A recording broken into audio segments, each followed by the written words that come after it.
ஒரு வீட்டின் ஆயுட்காலம் 25 ஆண்டுகள் என்று அரசு கூறுகிறது. ஆனால் இங்கே ஒரு வீட்டு வாழ்க்கை ஆயுத காலமா மாறிவிட்டதோ என்னவோ தெரியவில்லை. ஆபத்து நெருங்கி வரும் அந்த அடுக்குமாடி குடியிருப்புகள் பற்றி விவரிக்கிறது இந்த செய்தி தொகுப்பு.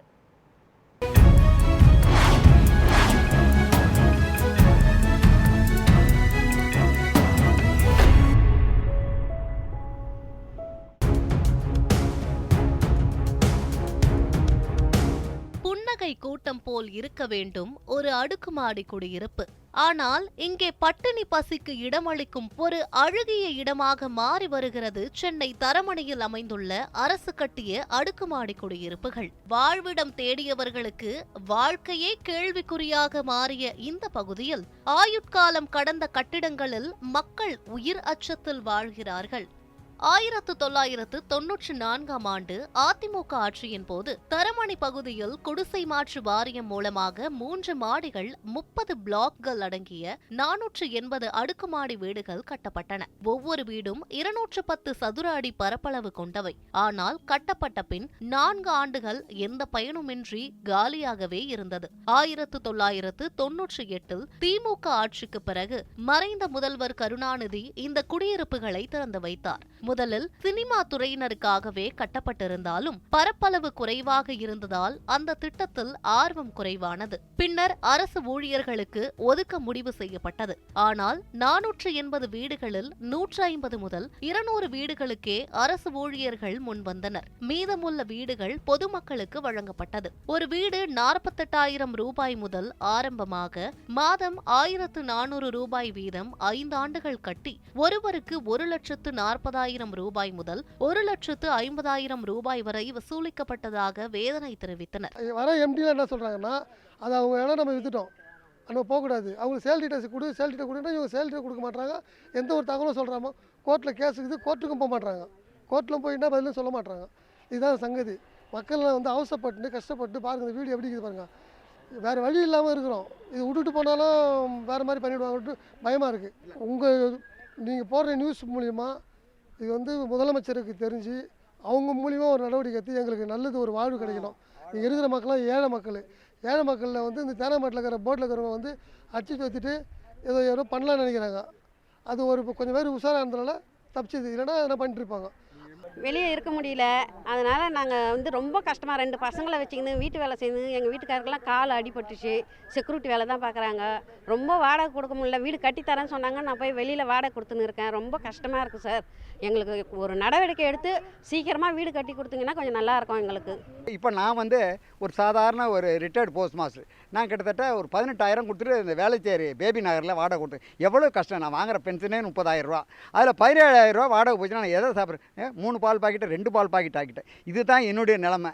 இப்படி இருக்கும்போது உங்கள் சேனலுக்கு நான் முதல்ல நன்றி தெரிவித்துக்கொண்டு, இங்கே உள்ள குற்றவாளிகளை இது மாதிரி ஒவ்வொருத்தரும் இந்த இன்று போய் நாளை வான்னு சொல்கிற மாதிரி விடியல் தருவோம், வளர்ச்சி தருவோம், அதை தருவோம், இதை தருவோம், எதுவும் நாங்கள் தரல. செத்து சுண்ணாம்பாகிக்கிட்டு இருக்கோம். இதையடுத்து அப்போது இயக்குநராக இருந்த பிரபா என்பவர் 100 வீடுகளுக்கே பத்திரம் வழங்கினார். பின்னர் 250 பேருக்கு பத்திரங்கள் வழங்கப்பட்டன. ஆனால் இன்னும் 230 வீடுகளுக்கு உரிமம் கிடைக்காமல் மக்கள் 7 வருடங்களாக காத்திருக்கின்றனர். தாங்கள் பணம் செலுத்தியும் உரிமை மறுக்கப்படுவதாக கூறி மக்கள் குற்றம் சாட்டியுள்ளனர். 480 வீடு 30 பிளாக்கு, மொத்தம் இங்கே 480 வீடு இருக்குது.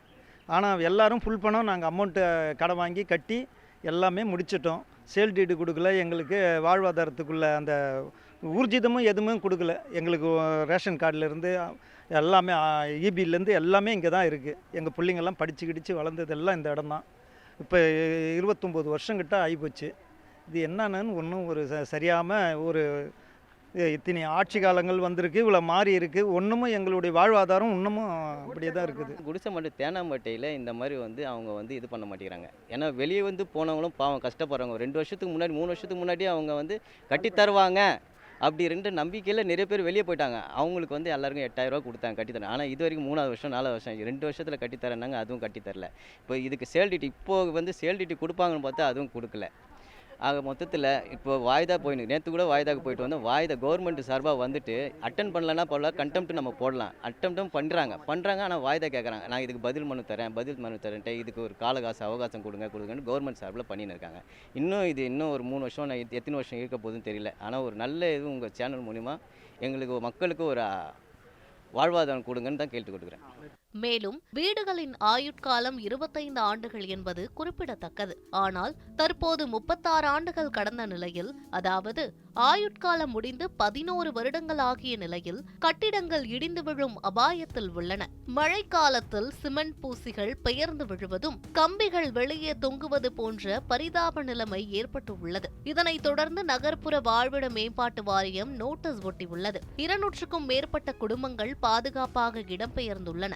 ஆனால் மீதமுள்ள மக்கள் இந்த வீடுகள் எங்களுக்கு சொந்தமானவை என்றும் அதே இடத்தில் புதிய வீடுகள் கட்டித்தர வேண்டும் என்றும் வலியுறுத்துகின்றனர். இந்த வீடுகள் தொடர்பாக உயர்நீதிமன்றத்தில் வழக்குகள் தொடரப்பட்டுள்ளன.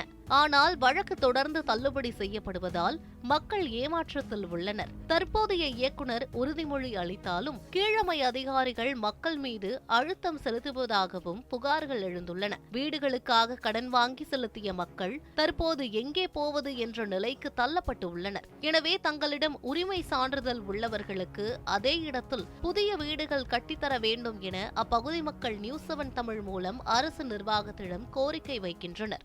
1994ஆம் ஆண்டு கட்டப்பட்டுள்ள இந்த அடுக்குமாடி குடியிருப்புகள் முழுவதுமே தற்பொழுது சிதலமடைந்து பாதுகாப்பு இல்லாமல் தற்பொழுது இந்த இடமாக காணப்பட்டு வருகிறது. இது மட்டுமல்லாமல் இங்கே இருக்கக்கூடிய இந்த குடியிருப்பு வளாகங்கள் முழுவதுமே இடித்து புதிதாக கட்டித்தர வேண்டும் என்பதே இந்த பகுதி மக்களின் கோரிக்கையாக இருந்து வருகிறது. குறிப்பாக ஒவ்வொரு வீடுகளுமே பார்த்தோம் என்றால் இந்த சேதம் என்பது பெருமளவு ஏற்பட்டு ஒவ்வொரு வீடுகளுமே பார்த்தோம் என்றால் இடிந்து விழும் அபாயத்தில் தான் இந்த பகுதி முழுவதுமே காணப்பட்டு வருகிறது. குறிப்பாக இங்கே இருக்கக்கூடிய 400க்கும் மேற்பட்ட வீடுகள் முழுவதுமே புதிதாக கட்டித்தர வேண்டும் என இங்கே இருக்கக்கூடிய பகுதிவாசிகளின் கோரிக்கையாகவும் இருந்து வருகிறது. நியூஸ் 7 தமிழ் செய்திகளுக்காக ஒளிப்பதிவாளர் சந்திரனுடன் செய்தியாளர் லக்ஷ்மண் பழனி, சென்னை.